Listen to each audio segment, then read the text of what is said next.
Okay, so I've actually found a pretty decent website on sentimental novels.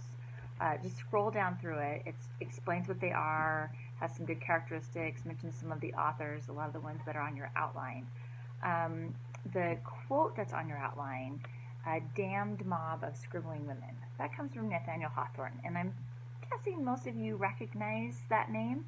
He's the person who wrote The Scarlet Letter. I suspect, though, that most of you haven't heard of Maria Cummings. She's also on this website. She's also on your outline.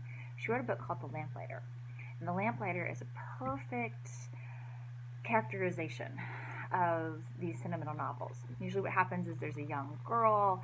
She goes through all these troubles. All these things happen to her, but at the end, she triumphs. And in this way, these novels are also kind of contradictory, kind of like we said Godey's was, right? Godey's Lady's Book was, the editor was Sarah Hale, so she's telling women how to live one life, but she's not living that life. So these novels are similar. A woman often writes them, and throughout the whole novel, all these things go wrong.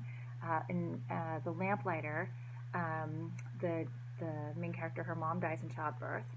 Her father dies of tuberculosis. She gets hit by a train, and that all happens in like the first 10 pages, right? So then there's all this other stuff that happens throughout the book too, but she triumphs. So again, not really living that called domesticity, but what does she have to do at the end? At the end, in all of these books, the main character has to get married. And so in that way, it fits that call to domesticity. It's like every Disney movie before Brave, right? That on their own, they're doing their thing, but they always got to get married at the end. Um, these novels are incredibly popular. So that quote, "a damned mob of scribbling women," I mentioned comes from Hawthorne. He could have said this about any of these women, but Maria Cummings, I suspect, he might have found maybe most aggravating.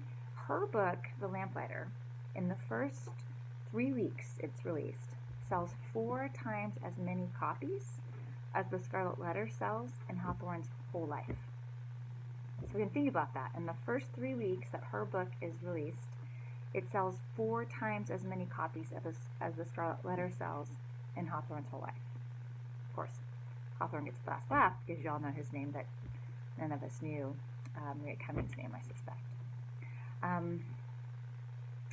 Something else to think about is most of these women write these novels with pen names because, again, it's not really appropriate for them to do this. And a modern day connection to that might be J.K. Rowling.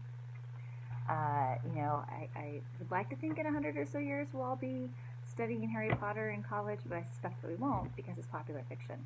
Much like these novels are popular fiction, so they're often dismissed. They're also written by women, which sadly often means they're dismissed. Um, and much like these women wrote with pen names, when J.K. Rowling initially Harry Potter was going to be published, she was told that little boys won't read a book written by a woman, and so that's why her name is initials. She doesn't actually have a middle name. She just took the name of her mother and made it initial for her middle name. And so if this is happening to women in the 20th century, imagine what women were up against in the 19th century. Again, I think J.K. Rowling also kind of got the last laugh there. 2 more quick points to note, and that's about the book Little Women and about the book, Fanny Fern was the other one I wanted to mention. So Little Women, if you all had a chance to see the newest Little Women, I super recommend it because it makes this point so well in the film.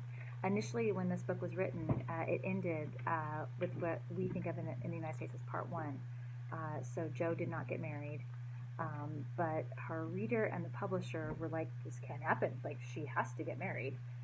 Jo never wanted, Louise May Alcott didn't want Jo to get married because Jo was modeled off of her, and Louise May Alcott never marries. So she kind of, like, I keep saying the last laugh, but she justified it in her own head by having Jo marry the professor, so that this was more an intellectual relationship. And the other book that you have on there, Fanny Fern, Ruth Hall is written by Fanny Fern. The reason that's an interesting one is a lot of these books are autobiographical, like Little Women was for Louise Malcott. But in Ruth Hall, Fanny Fern doesn't have her main character get married at the end, which again goes against the kind of standards of this genre. And of course, what's interesting in real life, Fanny Fern, again that's a pen name, not her actual name, she did get remarried because again, you can't really sustain yourself as a woman without a husband in the 19th century. All right, if you have questions, you can leave those in the discussion board at the end of this module. Thank you. Take care.